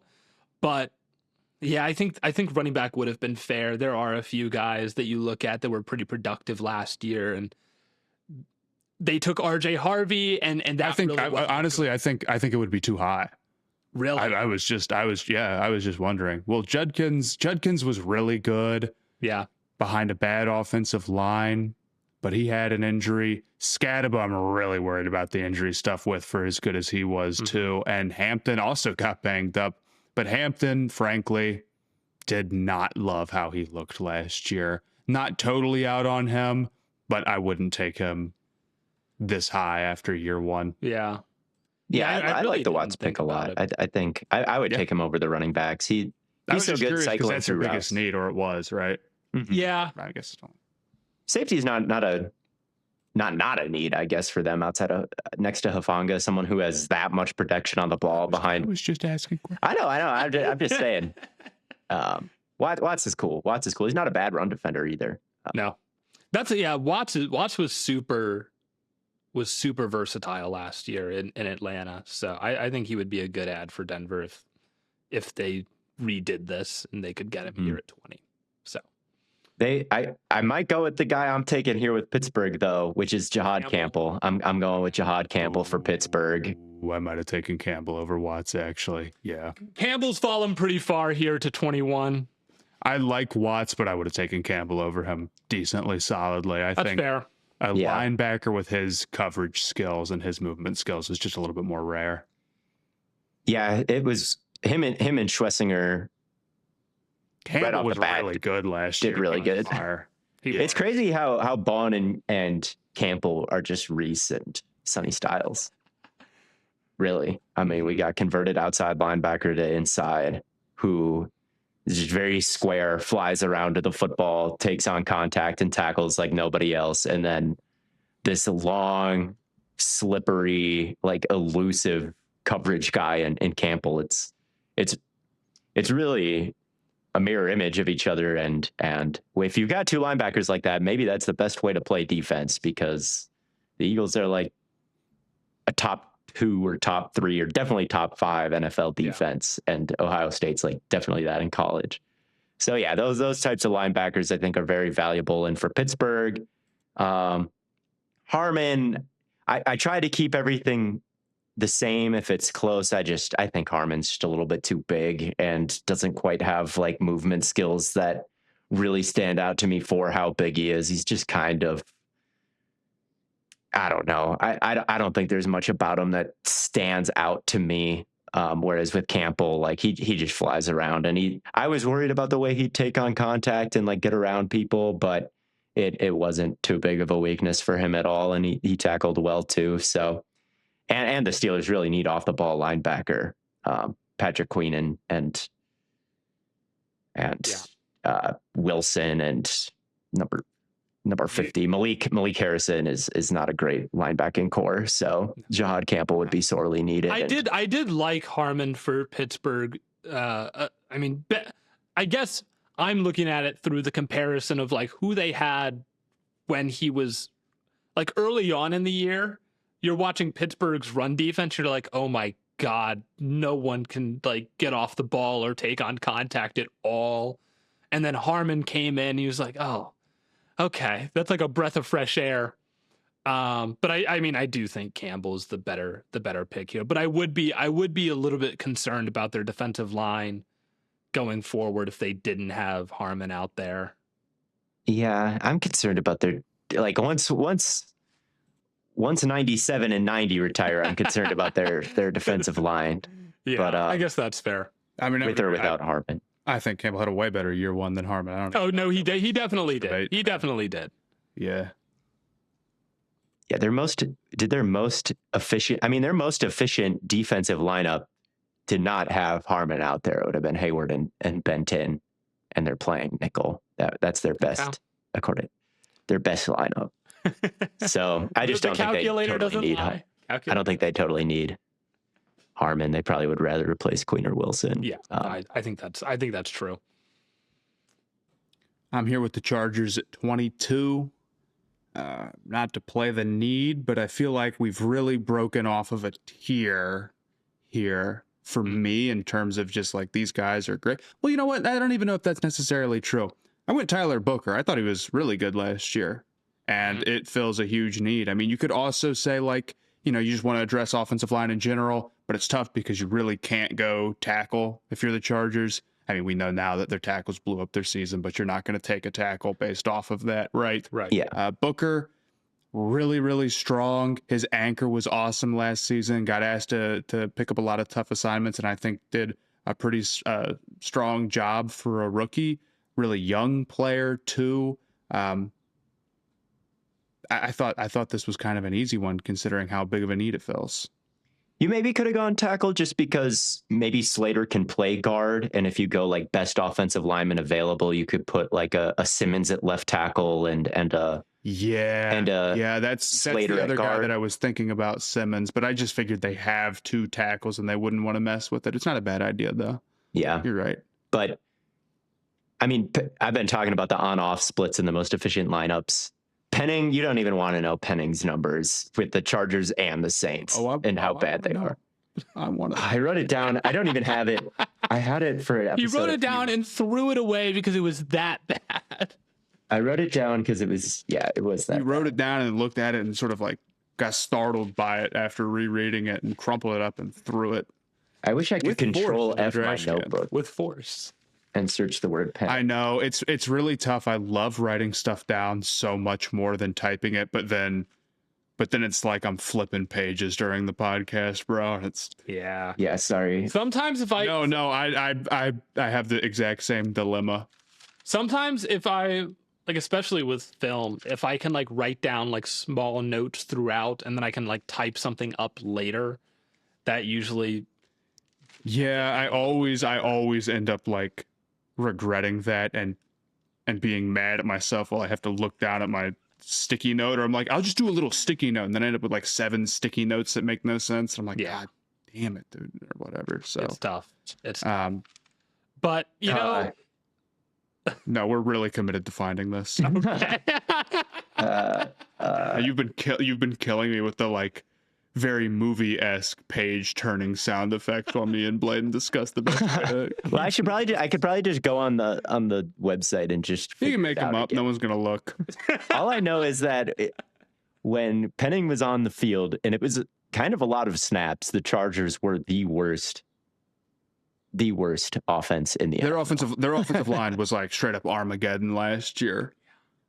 Yes, it was bad. Let's see. Okay, so everybody's off the field. We're adding Penning. What is the EPA when they're on the field? Negative 0.281. Negative 0.281. That's not good. So every snap that Penning's on the field, you can take a quarter of a point off the board. Yes, and the worst offense in the league last year, the Raiders were at negative 0.192. So this is substantially worse than the Raiders in the 190 snap sample that Penning was on the field. They gave up a pick for that. Yeah. The Saints were also much better with him off the field than they were on. The offensive line market is. They really gave up a pick for probably the worst player in the NFL. They brought him back, no? Yes, he's still on. I think $4.5 million. Yes. Well, you just can't draft and develop that nastiness, man. You think there's better value in giving Trevor Penning $4.5 million or giving Matthew Sponauer $4.5 million? I would love to be a horrible offensive lineman, I think. That'd be awesome. Go out there, blow the game. All of Herbert's teeth are broken. Whatever. I don't care. You know, what's even worse is that Penning is currently slated to be... He's shockingly close to starting for them all of next season. I mean, this is why ESPN still has him as their starting left guard with Slaughter in at right guard. I assume Cole Strange will beat him out. But like if that Cole Strange ain't good either. So like, that's not a great Booker, battle. Basically, is the Cole Strange Trevor Penning guard battle is disgusting to think about. I wish they did more there. I really do wish why did they have against Pregnon? They took Slaughter. There were guys. Yeah. I guess that's true. That's true. They did take a guard, but they should have taken more guards. They should not be in this position. They should have paid someone or some sort of stuff. They really should have been more aggressive. Man, the Chargers, we should be sitting here falling for the Chargers again. Yeah. Well, I am going to try. Like, I'm thinking about who can win MVP. You're going to do it. I know, but we all should be doing it. Yeah, Herbert. I'm still aware of how it's going to go. No, Herbert. The AFC West. Herbert goated. So it'll be McDonald. Herbert goated. They were missing their 2 best players on offense last year. They're getting them back. Like we are all still falling for the Chargers, but we shouldn't be falling for them. We should just be picking the established dynasty, the Herbert dynasty. But You're right. Yes. Oh, well. But thank God Matt took Booker here. Now they're safe. Yeah, now they're safe. Yeah. But Booker, I thought, was really good last year. He was. And he's young. Yes. And he's not Trevor Penning. I like it. He's not Trevor Penning. I will take Josh Simmons for Green Bay, though. Yeah, sorry, Theo, but I'm giving you guys Josh Simmons, so it'll be good. I'm cool with that. He did leave in the middle of the year in kind of mysterious ways. Yeah, but we can ignore that. He's not going to do that because he's in Green Bay. He's going to be so excited to be playing with Jordan Love that he's not going to do that. He's done with Mahomes. He doesn't want him. Yeah, but no, he was just really good last year. Yeah, he plays the tackle position almost unlike anybody else in the league. He almost plays tackle like a speed skater. And yeah, he has the potential to be a really elite tackle. His feet move unbelievably well. I'd be happy with that pick. The Vikings, I'm sticking with Donovan Jackson for them. I think that's fair. Yeah. As at guard. He wasn't a sexy pick when it happened. He's not a sexy pick now. But I really like Donovan Jackson when I kind of watched him back. I couldn't really think of any reason not to remove a good guard from your lineup. I think I love the way he plays. I think he plays with measured aggression. He's super long, like crazy long arms. He patrols a really wide area. I think he can time his strikes really well and hit guys where they're weak when they're weak and really drive them out of the play. Yeah, I think there's a lot to like about him. And this was another one where I really thought about running back and Scatabo and I'll be completely honest. I'm not there with any of the running backs. I'm not either. Ultimately, first round. I'm not there. Maybe either. if Judkins and Scatabo, they're close. It's really close. But with their injuries, and again, I just thought the lateral agility was a bigger issue for Hampton than I thought, and it made me really nervous. I still think all those guys could go on and just have like great seasons next year, right? But I thought there were enough guys that also had pretty good years in their own right. And again, at a little bit more valuable of a position that I didn't end up going anywhere back to the first round and thinking about No. I thought about it and I watched some Scatabo and I thought this guy has the upside to be like the best the best blocking running back in the league, and does a lot of little things on the margins super well to where he's valuable. But I just don't think that he is talented enough of a runner. And then there's the injury stuff to say like he's worth the first overall pick in a redraft. Like he's good, he's physical, he lowers the shoulder, he hides behind his puller, pops out and kills you, which is super fun. But like, is he really, really electric with the ball in his hands to where I'm picking him with I'm setting guard to the side and picking him? No, I'm sticking with who the Vikings already took in Donovan Jackson, who's I think got a just I really love the way he plays guard, so I'm sticking with him. He's very measured, under control, and that's exactly what you want from your offensive lineman. Absolutely. Here at 25, I'm with the Texans. Little tough. I want to go offensive line, but I don't know if one of these guys really stands head and shoulders above the rest. Campbell was a guy who was the highest on pre-draft, like pretty significantly, but he's got real issues and might have to kick inside. Ursery was a guy that the Texans took, bigger dude, some problems maybe with getting low, but I thought eventually he got thrown in the fire and started to improve, I would say. And Connerly Jr. also, I thought, ended up having a decently successful season for a tackle, a rookie tackle, which again is a really tough job. I just went with Ursery. Again, that's who they took. The offensive line is starting to look a little bit better for Houston, like a 5 that doesn't make you jump up in the air and get all scared. And that's a pretty big deal for where they've been the last few years. And again, there's also nobody here who I think is just totally, completely proven. Defense, they're very, very set on that side of the ball. And I don't know if there's any weapon here that I want to take over Ursery. So I'll go Ursery. That brings it to me in the Rams. Before they took, they didn't. They traded out of this pick. Yes. they traded out of this pick before, and the Falcons took our famous James Pierce pick, right? So that would make. I think I go back and forth on what they could do. I don't want to dance around this too much, but I ended up going Darian Porter. I was trying to think about like how could I give them, because I really was hoping I could give them like Watts or maybe like Campbell would fall to them. I was trying to give them like a really rangy secondary player, and that was their big need coming into the season. And it was their big need coming into this offseason as well, right? And even though they were kind of the big Super Bowl favorite already, but trying to give them like a rangy athletic secondary player was my goal. And Darian Porter was very, very productive for them for last year. I think this is a humongous overdraft. Really? Yeah. I see him. I feel like he was just so productive last year. In what way? I mean, he had I had it pulled up here. I mean, he was just, I don't know, maybe not productive, but like I felt like he was around the ball a lot. Like he was just like in the position to make plays. So to me, it's either him or Jacob Parrish was the other guy that I was thinking about. I would think about Hairston before either of those guys, Really? honestly. Sure.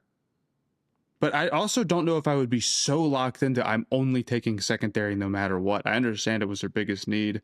It's just and with the Rams, it's so to have tough. a rookie, but With the Rams, it's so tough because I'm like, what do they really even need, dude? Like, well, it's not corner anymore. It's not corner anymore, but at the time, yeah, drafting Darian Porter so you can get the value off his rookie year bump instead of. Yeah, Porter. I mean, I'll have to watch more Porter, but this one struck me as a strange pick, and sure. Yeah, I just don't think you need to. I was taking what we kind of know about them now into account with the redraft, in which case corner. Yeah, wouldn't be I felt like I was need. kind of inconsistent with doing that, but yeah, Sure. Well, we can say that you get them for the season. I'm just saying, like, did Darian Porter make that big of an impact where it changes their life for the year one stuff? maybe not. I mean, really. and there's plenty. I think there's plenty of other corners who at least got like Upton Stout or something like that. Stout. I thought about. I don't know. I wouldn't be that locked in the corner for them. Not that much. I mean, when it narrows you down Burke for Arizona had 3 interceptions, or like, you know, we haven't talked about Malachi Starks at all. Yeah, Starks. Maybe Starks, Sanker. We haven't talked about Makuba. Makuba's not going to first round in a redraft. You don't think so? You don't think so? No. I thought he was okay. No, he's not going first round in a redraft. Porter might be a better pick than him, but I hate to say it, but no, I'm thinking about it now. Maybe Starks would be the better pick here for them. I don't mind the Porter pick. I just am not sure why you're doing it, because it is a reach. It is a reach. I don't know what Porter did. I was watching. Yeah. I was just watching That's some of the. I was just watching some of the corners, and I was like, dude, it feels like Porter's making, like, he's not get like, I don't even know if he didn't have a lot of interceptions. I know that he didn't have any, but like he was just every time that I watched him, I'm like, dude, he's like breaking on the ball at the right time, and I can see it. I mean, really Porter, and it's not a great corner class, the 2025 class. And I do think that Porter does rank pretty highly. So I see the vision on it. I guess I just don't know. The guy that I thought about was like Will Johnson, but I don't think Will Johnson fits what they want to do as much. I think Porter is a wild selection. I'm going to be totally real. Over Starks? Really? I'm gonna let it stick.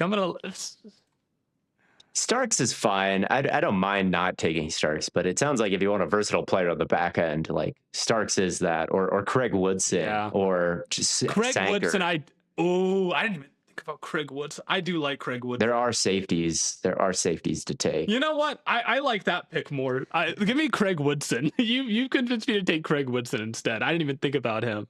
Craig Woodson, he was a starting safety on the Patriots last year. In the Super Bowl. So He was really good last year. Absolutely. I thought he had good eyes. I like that. Yeah, I thought he had good eyes. It wasn't the most electric breaks in the open field, but saw things well. Maybe took a while to get going, but was square when he did.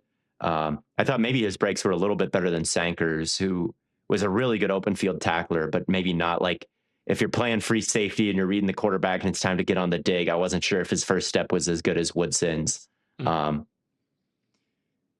So I can see Woodson was a really well-rounded safety kind of year one. I thought he was good with his disguises, like acting like he was kind of cheating inside or going to the post and then going to the deep half, things like that.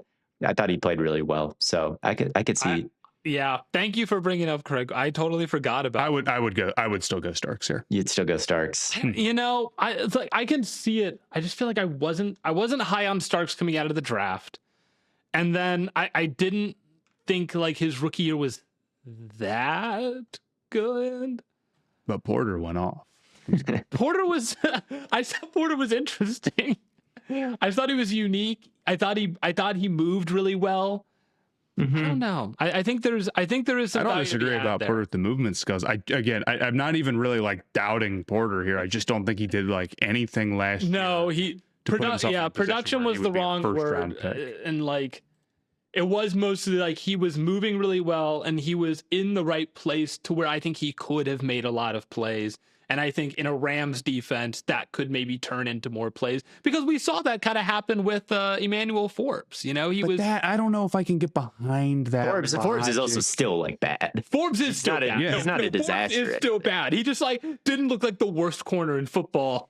That doesn't have much to do with picking Porter that high. I think Porter McMillan is still calling game on Porter. That's all I know. Porter, maybe you're spitting here, but he just doesn't have a lot of production. He doesn't to go very high. 3 passes defense, 0 interceptions. His numbers like per coverage rep weren't bad, but we'll see. But with the Ravens, I could go Starks, but I'm going with Mykel Williams here, who the 49ers originally took at 10th overall, 11th overall. It was in that range. It was 11, yes. 11th overall. And I thought he tore his ACL. That's his big issue, is he's coming off a torn ACL, and we know that now. That sucks. But I can confirm. We know on this podcast how bad that sucks. But I really did like him when he was healthy. I think he showed a lot of great intangibles. I thought that he recognized plays really well. He was all over screens. Really good technique with his hands in the run game, I thought, and kept himself pretty clean there. Had a good power rush, and with the power rush, I like the way he uses his hands. He wants to kind of lift the punch off of them and forklift and kind of. It's not just throwing his head into a wall and like bull rushing. There's a little bit of technique with it. He's a little upright, I think, when he power rushes and not the most powerful, and he's not super bendy. So I do wonder about his upside as a pass rusher overall. But man, I just loved his intangibles overall, and thought he was a winning player on the defensive line, someone who is easy to get on the field, and somebody who in Minter's defense I think could be very valuable and could still. He's still very young and still developing. And yeah, I'm still I was a Mykel Williams fan going into the draft, still am, and I'm taking him for the Ravens here. I just think down in the trenches, they might need him a little bit more than what they need from Starks. Starks is fine, but I don't know if Starks is what they need as much as Mykel Williams and a run defense on the edge as an edge setter. He's such a great run defender. I don't think you're crazy. I don't think you're crazy either. We're definitely in the range where there's some guys who didn't have crazy first seasons, but they were drafted highly because of their potential. Williams is definitely one of those dudes. So yep. I'm with you there. I'm here at 28 with the Lions. I'm going Will Campbell. This is where his fall stops, and here's the logic. I am pretty concerned about the arm length, honestly. I am pretty concerned about the frame. I am pretty concerned about the playoff run. This is not great. But he can move inside. Worst case scenario. And I really thought that he was still pretty good in the run game. And Yeah. He did have a better overall season than just the playoff run too.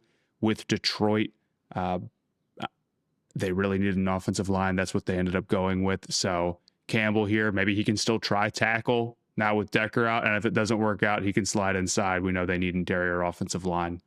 To me, this wasn't too difficult. Well, there's other offensive linemen you could go with, but this wasn't too difficult of a pick. I still think Campbell ended up being a very good player in the NFL. Campbell was good during the regular season. It's just in the playoffs he faced like the three best. Well, there is a certain level of like, if you're going to do that against the top end edge rushers, even if you hold up against the less technically refined guys or the less special guys, it just turns into a big issue where you get really nervous come playoff time. Yeah. Now, maybe that's an overreaction because it's exactly what happened. I'm like, what if that happens every single playoffs, right? But I think it's fair to wonder if just putting them inside and not having to think about that all the time would be preferable, and not giving teams with an elite pass rusher someone to attack.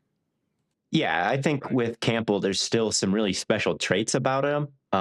When he can take the air out of the rep. I think he gets in trouble when there is air in the rep and he's in a vertical set and it is kind of a true one-on-one where he's got to really prep for somebody who's built up speed. But I mean, man, some of the reps where he gets hands on you quickly, or he's dealing with a looper coming from the defensive tackle spot and like gets his eyes inside and kind of refits his anchor. Those are really cool reps. And some of the run blocking stuff are really cool reps. So I still really like the way he moves, and I like the way he brawls in close quarters.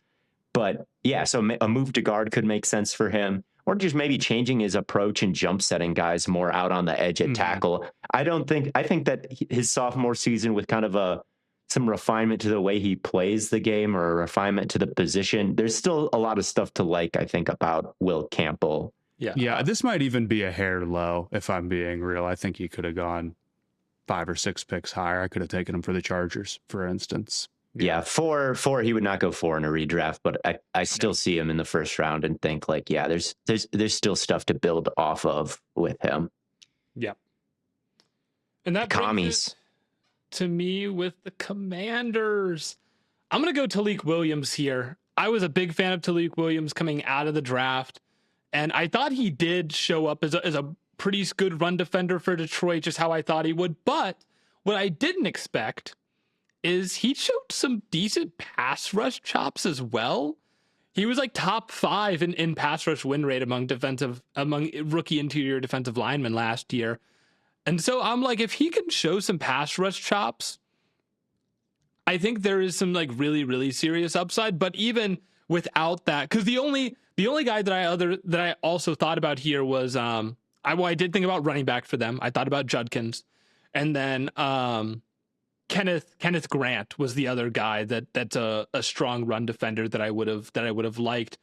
And he also had some pretty decent pressure numbers. But I like Talik Williams a little bit more as a run defender, and I think if he can develop some pass rush chops, that makes him a really dangerous piece on the inside. Mm-hmm. He had 11 pressures his rookie season, but his win rate was really high. His win rate was high. Yeah, it was 16.4%, which is below Walter Nolan, and Warren Brinson and Elijah Simmons amongst the guys who are really getting, I think, real run, like over 30 pressure runs. Yeah. And Eric Gregory, why don't I know who that is? He had 57 pass rushes last year and a 30% win rate. So shout out to him. But yeah, that's higher than I would have expected, but it's not. I'm still not convinced that Talik Williams is like really a pass rusher. No, I know that those stats look good. The stat looks good, and I saw there's, you watch some tape on it, and it's like, okay, it's not going to be an every down thing. But there are some moments where you can see him really get his hands going. Because to me, he's at Ohio State, like such a true nose tackle, right? And that's what you expect out of him.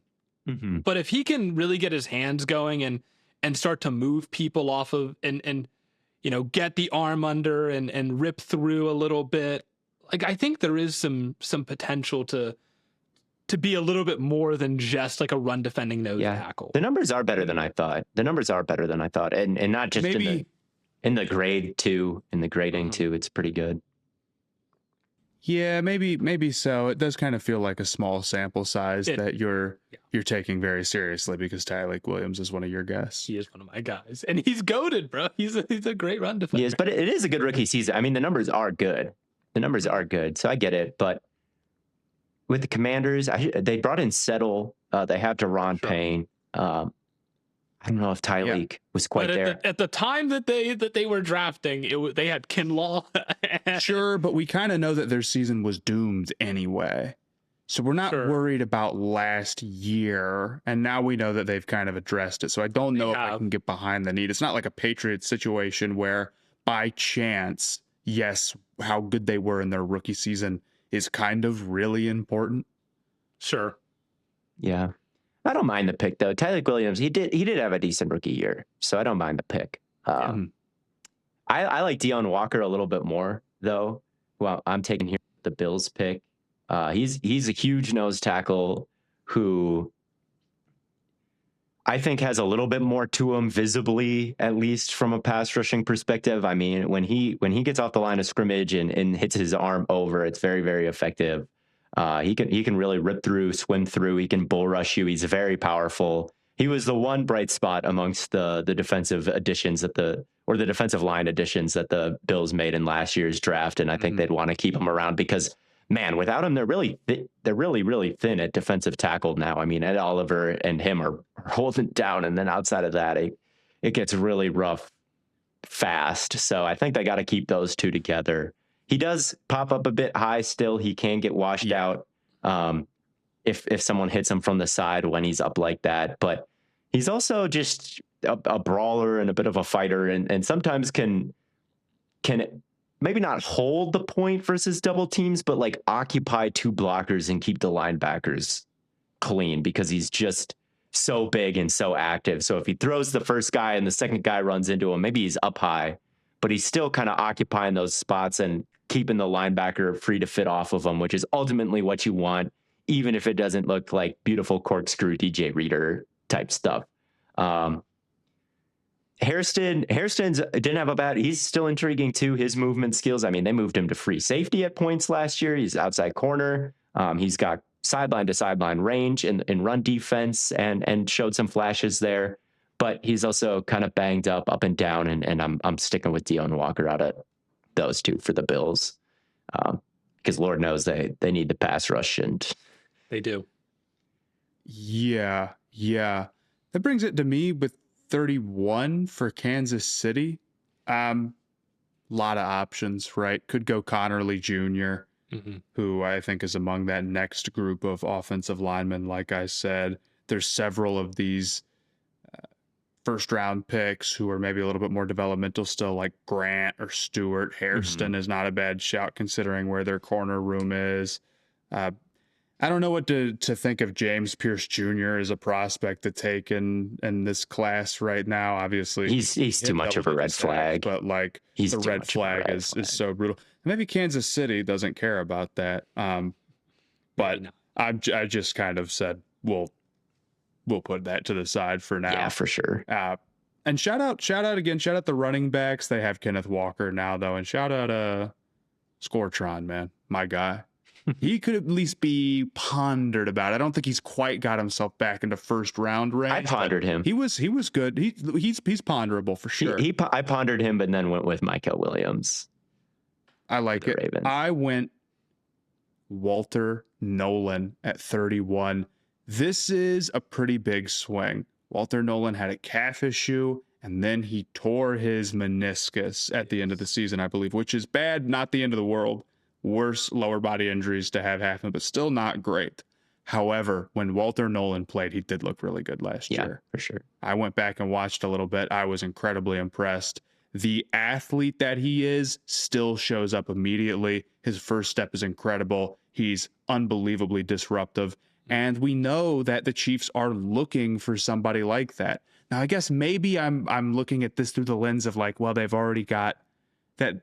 They got Peter Woods, so I would take Nolan beforehand because I think Nolan is a better athlete than Woods, but maybe I should have looked at it as they have Woods now, so they wouldn't take Nolan then. It depends on how your logic is for that. I would say either do that, and I would take Nolan, do it the way that I'm doing it here, which might not be consistent with what we've done for the rest of this draft. Or if they lose out on Simmons, we'll give them Connerly Jr. And that's how they'll fill their tackle spot. But I went Walter Nolan. Yeah, Nolan is a fair shot here. I mean, in terms of quick pressures at the defensive tackle position, he's a lot like Deone Walker, I think, but he's got a better body and is, if he can stay healthy, going to be better at actually finishing those opportunities. But that lateral step with the arm over just leaves guys in the mud, in the dust, in the ground, in the dirt. Yeah, he can still get a little bit. His surface area can still be a little bit small in the run game, I think, which was his big issue coming out of Ole Miss, and I think is still a bit of an issue in the run game where he's like not using his hands enough or trying to play on an edge a little bit too much. But at the end of the first round, like there's a lot of minorly flawed characters here at the end. Yeah. And I'll finish things off with Philadelphia. I'm going to take Will Johnson. Will Johnson was kind of last year's McCoy, where really, really good corner that had a great season, but there are serious injury concerns. And I thought he was really, really good for Arizona this year. Even early on, I thought there were like a lot of moments where he's very sticky in coverage. He had a lot of pass deflections. He was just always finding a way, which was like his big thing coming out was he was like great in zone, but he ended up being a really good man corner a lot this year as well. So I think he'd be a great addition for that Philly defense, where it feels like the only thing they really need is maybe that second corner. Well, they have Reek Willen. Oh yeah, I guess they do have Reek Willen now, but at the time, yeah, but I feel like with these redraft exercises, like I know, and like the reason that they're redrafts is like, well, we're fitting guys into this make-believe scenario. So I feel like it's okay to look scenario. And like I've been inconsistent with that. Like, well, this is what they have now. So it's like, don't listen to me when I say that at all. But yeah, I mean, also just like Will Johnson. Like, I just think he's a good. This is another one of your guys. But he was good. He was just good. Like, he was a good player last year. But he did get hurt again. I mean, he's got these injury concerns long term, and he had like groin issues and like back issues, and he missed games. So is he always going to miss games? He played most of the season though.